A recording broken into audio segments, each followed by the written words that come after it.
Before we start our conversation today, there are certain things that you need to know. 2,250,411 people living in Michigan currently receive Social Security. That injects more than $60 billion into our economy. Another statistic, Social Security benefits in Michiganders pump at least $40 billion into the state economy every single year. That's why you want to stay tuned to this program and learn what you can do to make certain that Social Security is here today and Social Security is here tomorrow. And to have that conversation, to talk about that, we've got a very esteemed panel with us, and I'm just anxious, as you can tell, to get involved in this conversation with this panel. National Committee to Protect Social Security and Medicare. What is it? Who is it? And what do you do? What's the purpose? Well, the name says it all, the National Committee to Preserve Social Security and Medicare. That's what we do. We were founded 40 years ago by a former congressman by the name of James Roosevelt. He'd been a member of the House of Representatives and retired, was concerned about the future of a program that was very important to him, very personal to him, and he created the organization to preserve what he felt was his father's greatest legacy, and his father was President Roosevelt. So that was the origin of the organization. Medicare was added, and Medicaid was added to the portfolio soon after the organization was created. I've been the president and CEO of the organization for about 12 years, and we have committed ourselves to preserving, enhancing, protecting, and improving the Social Security program. That's our mission. Wow. And so, by the way, folks, there's a QR code right on the screen. So if you want more in-depth information, just take your phone out. You all know how this works by now. Take your phone out and scan that QR code, and you'll go directly to their website and can get additional information. People don't often equate Medicare with Social Security. Talk about how those two intersect. Well, Medicare and Social Security really work hand in glove. Social Security provides financial security. Medicare provides health security. You know, before the Medicare program, fewer than half of seniors had health insurance. Why? Insurance companies didn't want to provide health insurance, to offer it to older people because the risk was too high. And if they did offer it, the cost was prohibitive. So, you know, as I said, one of President Johnson's greatest legacies, in my opinion, was the creation of the Medicare program to provide that health security along with the financial security that Social Security provides. So people often think that Social Security is going to just be gone if it's not funded, if it's not something that doesn't happen. What's going to happen? What's the longevity of the Social Security? And that's an important question because, again, you heard the number. 2,250,141 people want to know the answer to that. Well, I wish I could tell you exactly what was going to happen and how it was going to happen. But it's important for people to understand, and this is really the purpose of the forums we've been holding around the country and will continue to hold, is to understand the value of the Social Security program, how it's important to seniors, yes, retirees, and to younger people. You know, we all know the term FICA, Federal Insurance Contribution Act. It funds old age survivor and disability programs. A third of Social Security benefits go to non-retired workers, spouses, survivors. Millions of children get by in life because Social Security is there for them in the event a working parent becomes disabled or dies young. So you're right, people often will discuss Social Security in terms of what's going to happen, what's the future. And there are a lot of misunderstandings, myths about Social Security, and I hope I'll have a chance to go over that. I consider myself the myth buster, the chief myth buster in these town hall meetings, because the misunderstandings and the myths that are perpetuated for decades now, I think undermine the confidence that people have in the future of Social Security. I hope we can talk about that. Absolutely, absolutely. And speaking of that, about the children, the spouses, and Social Security being there for them, Vonda, what's the number one question you get? I mean, you have been 30 years? 32 years, 32 yes. years. What's the number one question that people ask you about Social Security? Well, that's a great question because, as Max just pointed out, Social Security is much more than retirement. Mm-hmm. You know, a lot of people think of us as being, you know, that benefit for those at retirement age, but we have the survivors, the disability, the auxiliary benefits.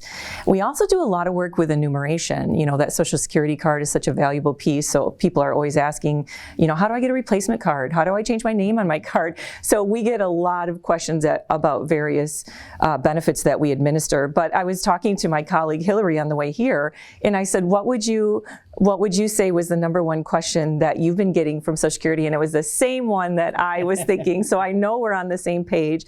And the question we get most often is from individuals that just want to know, when do you think I should apply for retirement benefits? When should I start getting benefits? What's the best time to begin collecting that retirement benefit?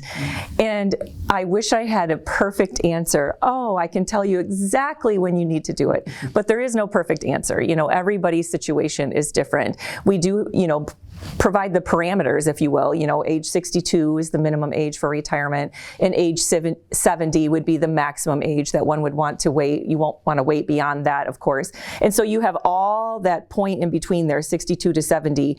And then, of course, you have to factor in, are you working? Because we have earnings limits. Medicare doesn't kick in until you're 65, so a lot of people have to continue working for the sole purpose of health insurance. So there's a lot of factors that one needs to think about when it comes to making that decision on when to begin collecting that retirement benefit. You know, your financial situation, your health. You know, it makes a lot of sense for someone to file at 62 if their health is not that great, and they definitely feel like they need to start those benefits now. Whereas someone else who loves their job, they don't want to stop working, they can't see themselves retiring for a while, maybe they want to wait until they're 70, you know, and get the most they can from Social Security. Lots of different factors that one needs to think about when they're making that decision. And the key word is think about. Yes. Start planning and thinking about exactly that. Absolutely. Do the homework, right? Yes, do the homework. So if someone's thinking about retiring, Max, will Social Security be there for them in 10, 11, 12, 15 years? Well, that's really a good question.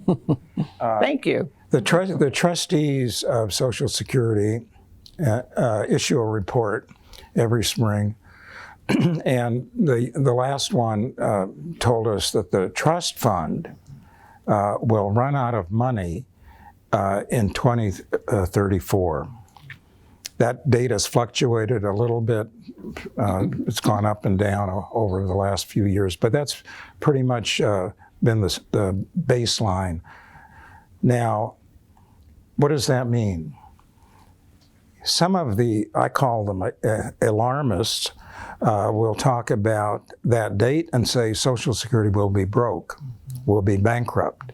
And when people hear that, they think, well, there's no money there won't be a program in 2034. That's not true.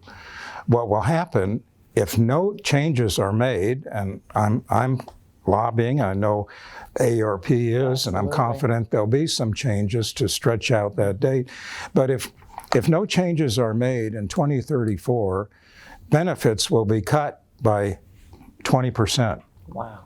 And that is unacceptable. Wow. I don't think any member of Congress would be able to justify that kind of action, a 20% cut. Or hopefully get elected. So anyway, go ahead. That's right. But you know, that's a very different proposition than saying the program is bankrupt, broke, won't exist. That has to be fixed. It's a huge task to come up with the plan to extend the solvency beyond 2034. But that's one of the myths that I've been trying to dispel at these town hall meetings. You know, we have to keep the problem in perspective. Mm-hmm. And as I said, it's an enormous task to stretch out that solvency date. But I'm confident that members of Congress, you mentioned how much the economy of this state depends on Social Security, and that's replicated throughout the country. Every congressional district, every state that has two U.S. senators will not want to see that that kind of reduction in benefits. Absolutely.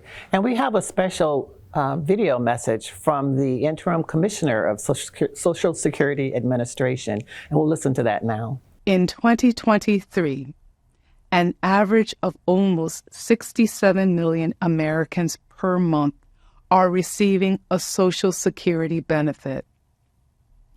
A total of about $1.4 trillion in benefits will be paid during the year.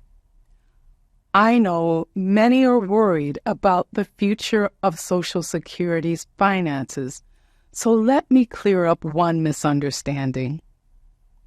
Social Security will be there for you, your children, and your grandchildren too.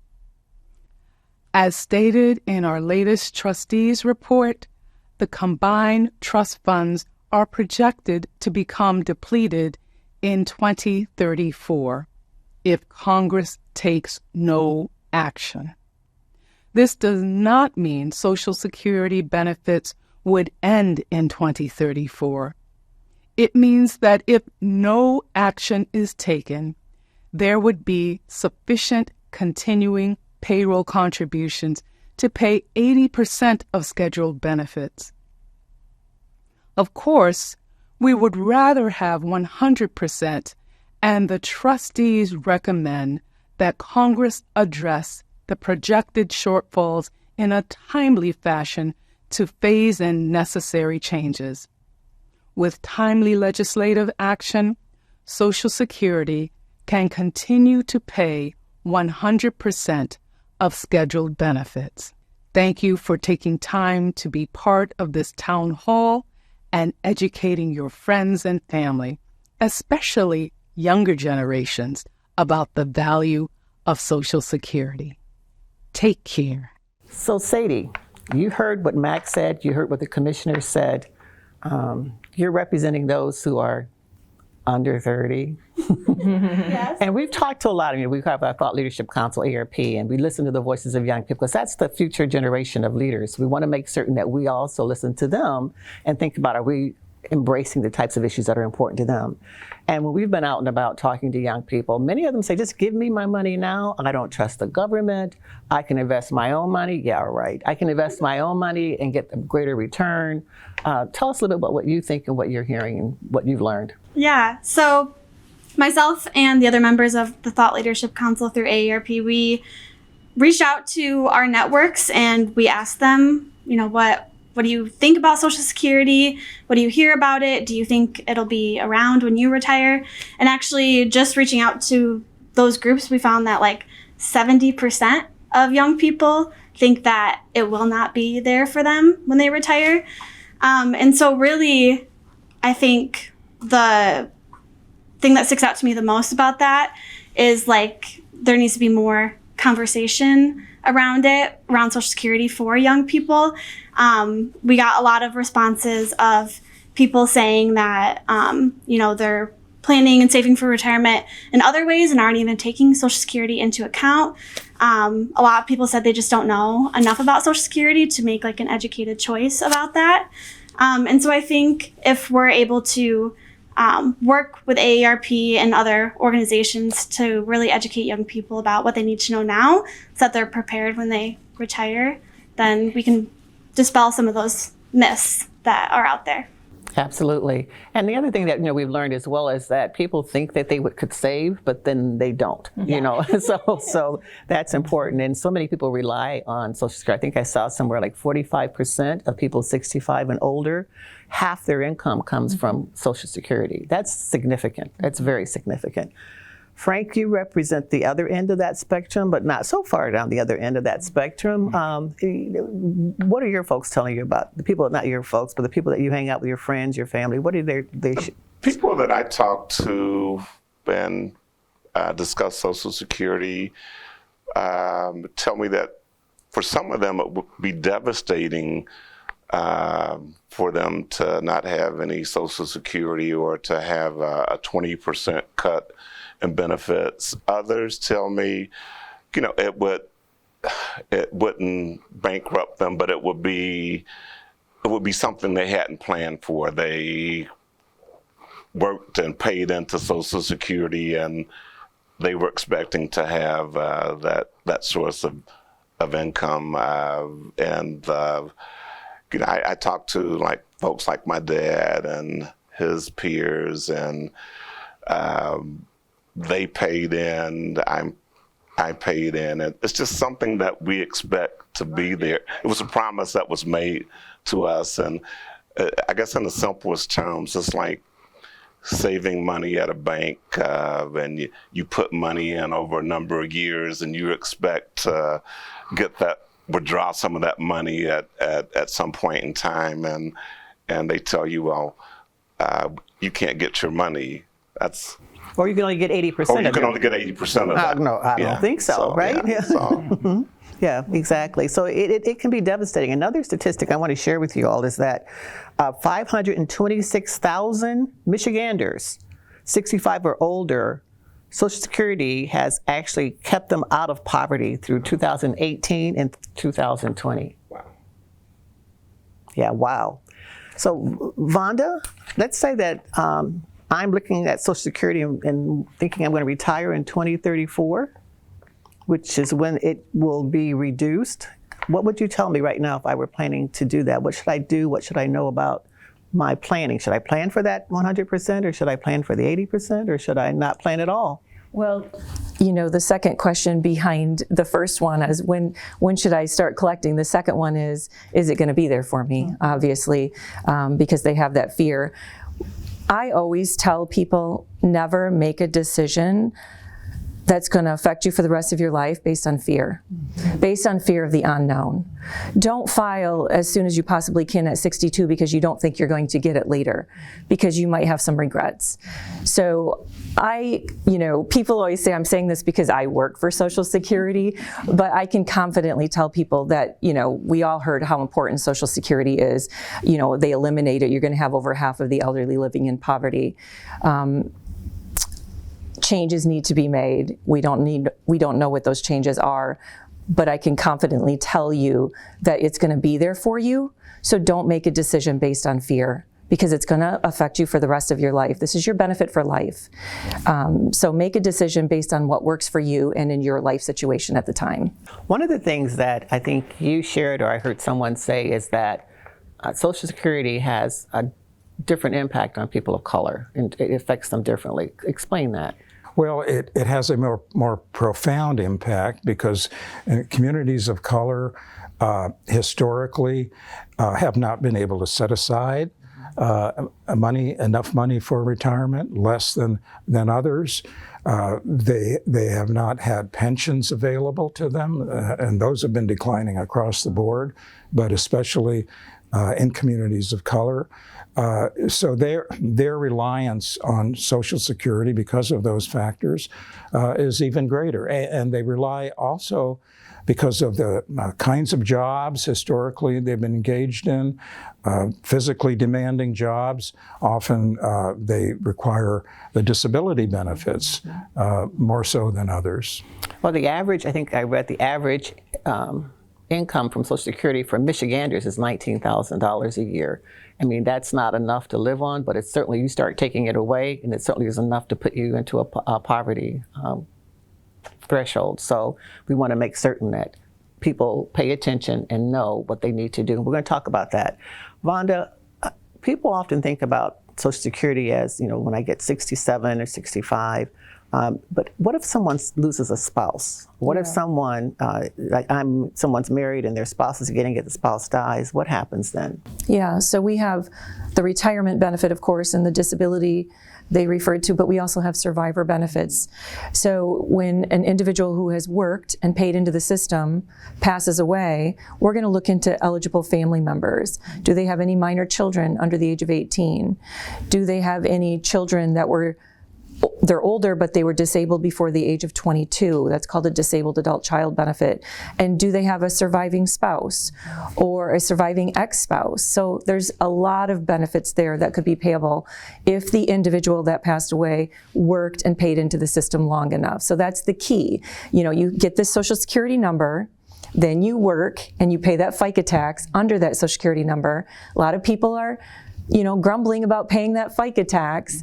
However, it is insurance if you pass away, if you become disabled, or if you reach retirement age. So if that insured individual passes away and they have the minor children, the disabled adult children, or a surviving spouse, we will pay the survivor benefits. And then oftentimes, someone will be, say you're married, you're both getting your own retirement, and one of them passes away. We're going to immediately look into widow or widower's benefits for the survivor. Widows and widowers benefits are payable as early as age 60. And then the older you are, the higher that benefit's going to be. So if you're at full retirement age when your spouse passes away, you get 100% of whatever they were getting at the time of their death. Yeah, so if my husband and I are both getting retirement, but his benefit's a little bit more than mine, you know, we're now in our 80s and he passes away, I'm going to drop my retirement and I'm going to get 100% of what he was getting at the time of his death. So what's the hesitancy right now for Congress to act? Because it's just, it's not imminent, it's not right here, but I don't think it's going to happen this Congress. I think if there's any change, it will probably take place at the beginning of a Congress before the next election, and hopefully after we get past November of 2024. There'll be enough courage. You need political courage to make the kinds of changes that are necessary. we'll continue to listen, we'll continue to learn together, and we'll continue to work together to make certain Social Security here today, Social Security here tomorrow. Hi, Chris. Glad to have you with us again. You know, we talked previously about probate, and if you have a will, you automatically have to go to probate, and if you have a trust, not necessarily. What is probate? Yeah. So probate is a court process where basically if you haven't created your own rule book, a comprehensive estate plan, the courts have, or the government has a rule book for you. And you could end up in probate while you're alive, as well as when you pass away. For example, let's say you get in a car accident and you've never put together your estate plan, and someone needs to make decisions with regards to your care, they're going to have to petition the court to become a guardian. And if you happen to have money, they're going to petition the court to also become a conservator. And the way you avoid that is by having a financial and medical power of attorney. Then also we have probate upon death, and most people are more familiar with that. And most people know they want to avoid it because it's a court process, it's time consuming. By statute in Michigan, it goes at least 5 months. And also it's costly. 3 to 5% of any assets going through probate get eaten up in fees. Wow. So if someone is married, their spouse does not automatically have a decision about their medical condition or their long-term? Correct, yeah. So there was a situation, Terry Schiavo, she was a woman down in Florida. She was in a vegetative state. Her husband wanted to remove her from life support. Her family wanted her to remain. And it became a big court battle that lasted over 8 years.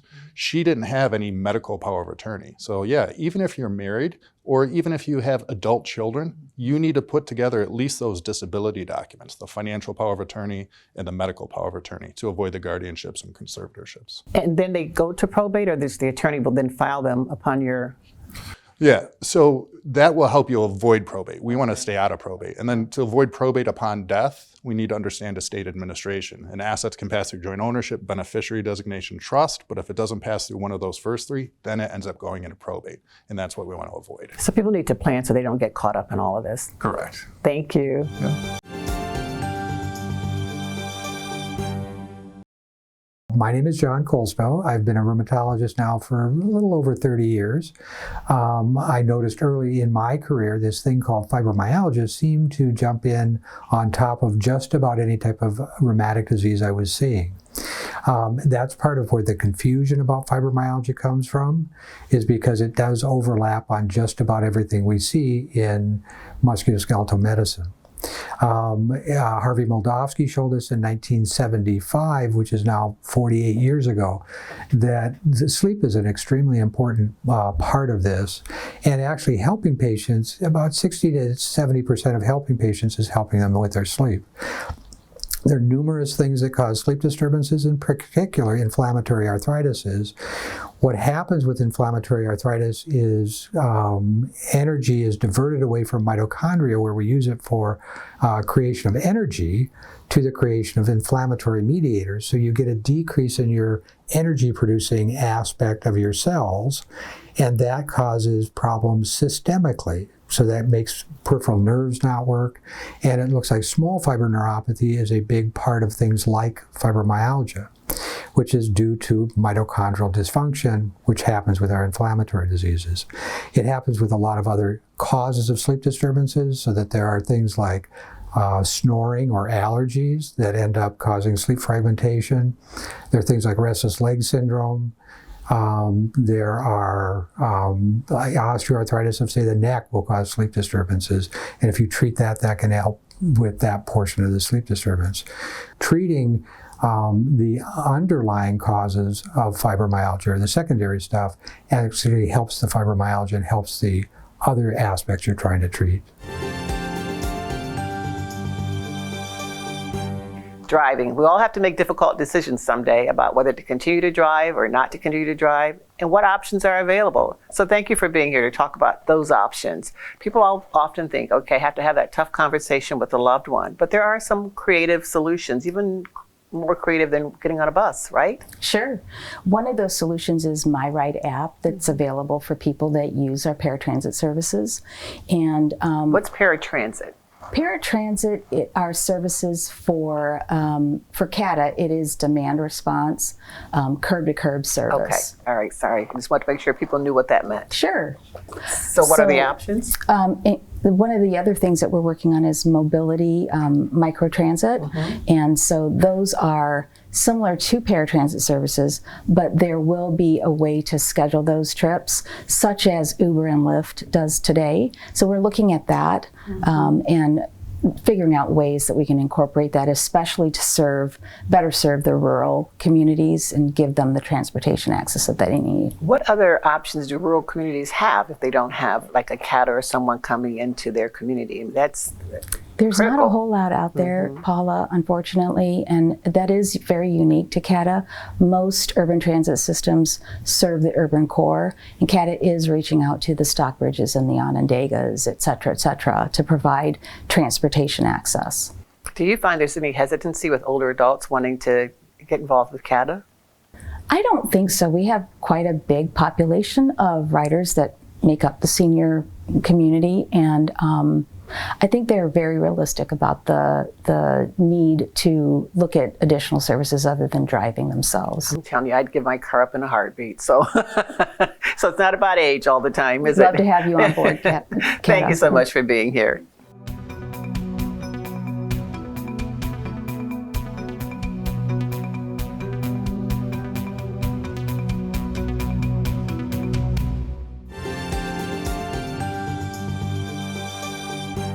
You received a lot of information today. Please check out our website that's listed on the screen and share this information with others and get involved. Thank you for watching AARP Real Possibilities.